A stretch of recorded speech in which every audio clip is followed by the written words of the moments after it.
कक्षा 8वीं की स्टूडेंट फाइनली आपके यहाँ विषय गणित का अर्धवार्षिक परीक्षा 7/2/24-25 का पेपर लेके आ चुके हैं। आप लोग बहुत सारे यहाँ पर कमेंट रहे थे कि यहाँ पर गणित विषय का पेपर लाओ, तो फाइनली आपका पेपर आ चुका है। ठीक है, और इस वीडियो में आपका संपूर्ण उत्तर सहित यहाँ पर विषय गणित के पेपर कराया जाएगा। ठीक है, आप यहाँ पढ़ लीजिए राज्य शिक्षा केंद्र मध्य प्रदेश भोपाल अर्धवार्षिक परीक्षा 7/2/24-25 विषय गणित हिंदी माध्यम। ठीक है, कक्षा 8 पूर्णांक आपका 60 नंबर करेगा और समय आपका यहाँ पर 2.5 घंटे रहने वाला है। ठीक है, और पूरा पेपर आपको यहाँ पर, और आप यहाँ पर 60 में 60 नंबर लाना चाहते हैं तो इस वीडियो को आपको ध्यान से देखना है और साथ ही इस वीडियो को अपने दोस्तों तक भी शेयर कर दीजिएगा। ठीक है, तो चलिए जो आपका विषय गणित का पेपर वो देख लेते हैं। तो आपको यहाँ पर थोड़ा जूम करके दिखाते हैं जिससे आप यहाँ पर अच्छी तरह देख पाएंगे। ठीक है, तो आपके आते हैं ठीक है, आपके पहले तो यहाँ पर निर्देश आते हैं, सही प्रश्न हल करना अनिवार्य है।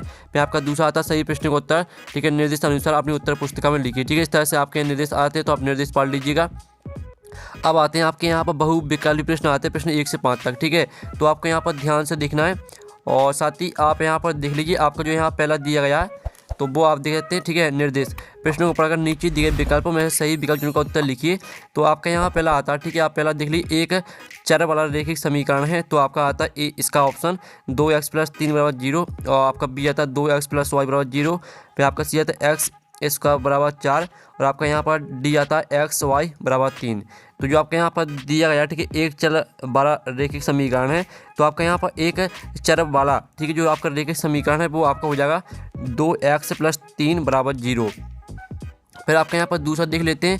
तो दूसरा आता है किसी त्रिभुज के दो अंतःकोणों का ठीक है, दो अंतःकोणों का माप 60 डिग्री और 40 डिग्री है तो तीसरा अंतःकोण होगा। तो आपको यहाँ पर तीसरा अंतःकोण बताना कितना रहेगा।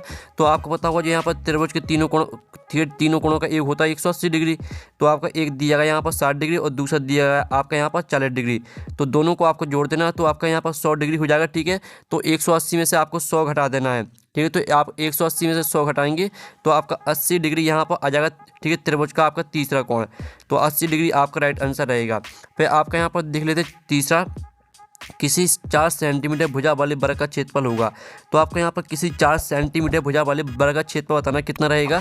तो इसका आपका ए आता 12 सेंटीमीटर स्क्वायर, बी आता 20 सेंटीमीटर स्क्वायर और सी आता आपका 8 सेंटीमीटर स्क्वायर और डी आता आपका 16 सेंटीमीटर स्क्वायर।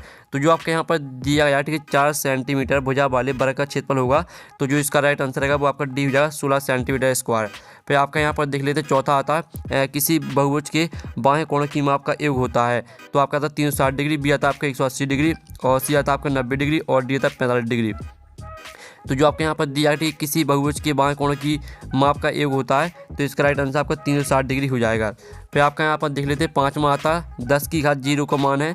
तो आपका ये आता 100 और बी आता आपका 10 और सी आता आपका 1 और डी आता 0। तो यहाँ पर 10 की घात 0 का मान है तो इसका राइट आंसर आपका 1 हो जाएगा। ठीक है, तो इस तरह से जो आपके यहाँ पर दिए गए थे बहुविकल्पी प्रश्न 1 से लेकर 5 तक वो हमने कंप्लीट करा दिए हैं। आपने यहाँ पर अच्छे से देख लिए होंगे। अब चलिए आपके आते हैं रिक्त स्थान की पूर्ति कीजिए। प्रश्न क्रमांक 6 से 10 तक आते हैं आपके रिक्त स्थान। तो आपका निर्देश आता है रिक्त स्थान की पूर्ति कीजिए, प्रत्येक प्रश्न के लिए 1 अंक निर्धारित है। तो आपका 6वां आता है किसी बहुभुज के सभी बाएं कोणों का योग दोनों होता है। तो यहाँ पर किसी बहुभुज के सभी बाएं कोणों का योग होता है 360 डिग्री, तो इसका आंसर 360 डिग्री हो जाएगा। फिर आपका 7वां आता है, ठीक है, डॉट एक समचतुर्भुज है जिसका प्रत्येक कोण 90 डिग्री माप का है तो इसका आंसर है, ठीक है, वर्ग।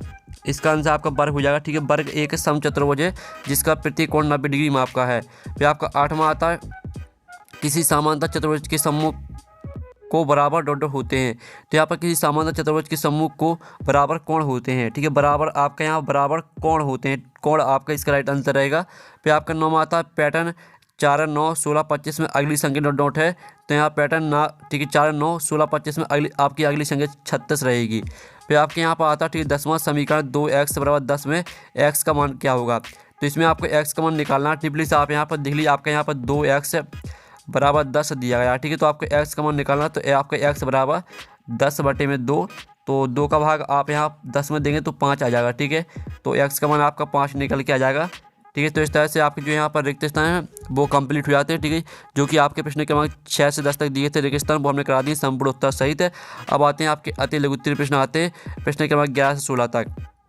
तो निर्देश आता है प्रत्येक प्रश्न को हल कीजिए, प्रत्येक प्रश्न के लिए 2 अंक निर्धारित है। तो आपके यहाँ पर 11वां आता सूत्र एकाधीन पूर्ववर्ग के प्रयोग से 85 की घात 2 ज्ञात कीजिए। तो स्टूडेंट आप यहाँ पर देख लीजिए आपका 11वें क्वेश्चन का आंसर है। आपका यहाँ पर सूत्र एकाधीन पूर्ववर्ग के प्रयोग से 85 की घात 2 ज्ञात करनी थी। तो आप यहाँ पर देखिए 85 की घात 2 बराबर 85 × 85 बटे में 8 × 9 और बटे में 5 × 5 बराबर 72 बटे में 25, ठीक है। तो आपका यहाँ पर 85 की घात 2 का मान आ जाएगा 27, ठीक है। आप यहाँ पर 2725 से आपका आंसर रहेगा। तो आप इनके स्क्रीनशॉट ले चलिएगा, पूरा आपको सीख के जाना पेपर, ठीक है। फिर आता गुणनखंड कीजिए x की घात 2 प्लस 7x प्लस 12। तो इसका आपको यहाँ पर गुणनखंड करना है। तो इसका आंसर देख लीजिए जो आपके यहाँ पर दिया, ठीक है, x की घात 2 प्लस 7x प्लस 12। तो इसका गुणनखंड आप यहाँ पर देख लीजिए x की घात 2 प्लस 3x प्लस 4x बराबर 12 प्लस 12, ठीक है। x plus 3 plus 4 x plus 3, ठीक है। तो x प्लस 3 और x प्लस 4 ये आपका यहाँ पर गुणनखंड हो जाता है। जो आपका b दिया है, ठीक है, ये आपका दूसरा है, इसको नहीं करना है आपको, सिर्फ आपको a वाला करना है, ठीक है। फिर आपका यहाँ पर देख लेते हैं 13वां, वह सबसे छोटी संख्या ज्ञात की जिससे 576 को भाग देने पर भागफल एक पूर्ण प्राप्त हो। तो चलिए जो इसका आंसर है वो हम यहाँ पर देख लेते हैं। तो इसका आंसर भी आप यहाँ पर देख लीजिए, वह सबसे छोटी संख्या ज्ञात की जिससे 576 को भाग देने पर भागफल एक पूर्ण प्राप्त हो। तो इसका इस तरह से आपका क्वेश्चन आया था, ठीक है, पेपर में। तो इस तरह से पहले तो आपको 2 से काटना, फिर 2 से, फिर 2 से, फिर 2 से, ठीक है। इस तरह से 2 से काटना, फिर 3 से काटना, फिर 3 से, ठीक है। तो आप यहाँ पर देख लीजिए इसका आंसर है यहाँ अभाज्य गुणनखंड के 3 के समूह त्रिक बनाने पर गुणनखंड 3 गुणे 3 बराबर है, ठीक है। इस तरह से पूरा आपका यहाँ पर आता 9 से भाग देने पर संख्या 576 पूर्ण घन बन जाएगी। ये आपका आंसर रहेगा, ठीक है। फिर आपका यहाँ पर देख लेते हैं, आपका यहाँ पर 14वां आता, ठीक है। 14वां आपका यहाँ पर आता अभाज्य गुणनखंड विधि द्वारा, ठीक है, 10,648 का घनमूल ज्ञात कीजिए, ठीक है। तो इसका आपको घनमूल निकालना, तो आप यहाँ पर देख लीजिए इस तरह से निकालना आपको घनमूल, ठीक है। पहले तो आपको 2 से काटना, फिर 2 से, फिर 2 से, फिर 11 से, फिर 11 से, फिर 11 से, ठीक है। तो इसका जो घनमूल रहेगा वो इस तरह से निकालना आपको, ठीक है। आपका आंसर हो जाता है। ये आपका हमने 14वें क्वेश्चन का आंसर करा दिया। 15वां आता निम्नलिखित अनुपातों को प्रतिशत में परिवर्तित कीजिए, ठीक है। 3 अनुपात 4 और 2 अनुपात 3 को, इनको आपको प्रतिशत में परिवर्तित करना है। तो आप यहाँ पर देख लीजिए इस तरह से आपको करना है प्रतिशत परिवर्तन, ठीक है। पहले तो आपका रहेगा 3 अनुपात 4, तो आपको इसको लिखना है 3/4 गुणे 100/100 बराबर 3 गुणे 1 बटे बराबर, ठीक है, 3 गुणे 1 गुणे 25/100। तो आपका यहाँ 75/100, तो 25% आपका यहाँ पर यानी 75% आपका आंसर आ जाएगा। फिर जो आपका यहाँ पर दिए 2 अनुपात 3, तो 2 अनुपात 3 को आपको लिखना है 2/3 गुणे 100/100 बराबर 2 गुणे 100/3/100। तो इस तरह से आपका 66 सही 2/3% आंसर आ जाएगा। फिर आपका यहाँ पर देख लेते हैं, ठीक है। आपका यहाँ पर आता है 14वां, ठीक है, 16वां आता है 14 मीटर ऊंचे एक बिजली के खंभे की छाया 10 मीटर है, समल स्थितियों में उसकी ऊंचाई ज्ञात कीजिए, ठीक है, और 3 मिलीलीटर जिसकी छाया 15 मीटर है, ठीक है। तो इसका जो आंसर है वो हम यहाँ पर देख लेते हैं। तो इसका आंसर देख लीजिए, आपका इसका आंसर, ठीक है। तो जल्दी से आप यहाँ पर स्क्रीनशॉट ले लीजिएगा। ये आपका यहाँ पर 16वें क्वेश्चन का यहाँ पर आंसर हो जाता है। इसका आंसर आपका x बराबर 21 मीटर, ये आपका आंसर आ जाएगा, ठीक है। तो इस तरह से आपका 16वां क्वेश्चन करा दिया है। आप चलिए आपके यहाँ पर देख लेते हैं स्टूडेंट लघुत्तरी के प्रश्न, ठीक है। तो आपके यहाँ पर लघुत्तरी प्रश्न आते हैं, तो आपको ध्यान से देखना है। आप यहाँ पर देख लीजिए प्रश्न क्रमांक 17 से 22 तक आते हैं आपके लघुत्तरी प्रश्न। तो निर्देश आता है प्रत्येक प्रश्न को हल कीजिए, प्रत्येक प्रश्न के लिए 3 अंक निर्धारित है। तो आपका 17वां आता है एक वस्तु को 1000 में खरीद कर 1100 में, ठीक है, बेचा जाता है, तो लाभ प्रतिशत ज्ञात कीजिए। तो चलिए आपको लाभ प्रतिशत किस तरह से निकालना वो देख लेते हैं। तो आप यहाँ पर देख लीजिए इस तरह से निकालना आपको लाभ प्रतिशत। आपका यहाँ पर क्रय मूल्य 1000 दिया गया और विक्रय मूल्य आपका 12000 दिया गया, ठीक है, 1200। तो आप यहाँ पर देखिए आपका लाभ प्रतिशत का सूत्र रहेगा विक्रय मूल्य माइनस क्रय मूल्य। तो 1200 में से आपको 1000 घटा देना है, तो 200 आंसर आ जाएगा आपका। फिर आपका आता है, ठीक है, 0.50 को प्रतिशत में लिखिए। तो यहाँ पर 0.50 को प्रतिशत में 50% लिखा जाता है, ये आपका आंसर रहेगा, ठीक है, 18वीं का। फिर जो आपका यहाँ पर ठीक 19वां आता है यदि रोहन की घर से स्कूल की दूरी y-5 मीटर है तो उससे घर से स्कूल और स्कूल से घर जाने में कुल कितनी दूरी होगी, ठीक है। तो इस तरह से आपको इसका आंसर निकालना है। आप यहाँ पर देख लीजिए ये आपका इसका आंसर।